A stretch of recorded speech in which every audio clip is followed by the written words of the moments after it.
Two guys. For this video, I will show you. Oh my goodness. Those are guavas, I think. Sige, talk video to kuya. Ano?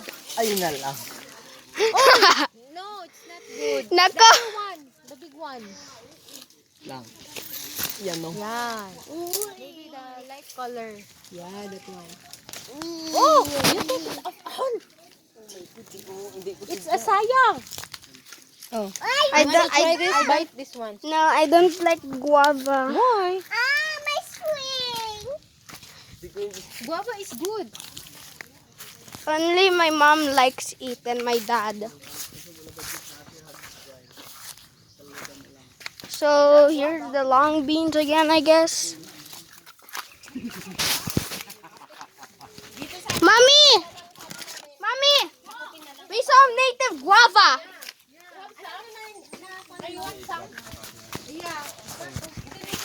Mommy, what else fruits have you found for my video? Mommy, what? Like this. This one, oh, I'm taking some. Wait, can I? Yeah, video me while I'm picking. Wow, here are some green chilies. Ooh, a flower.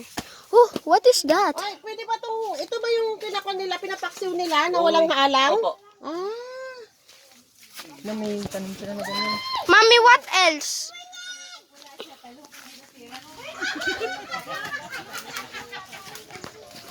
What else?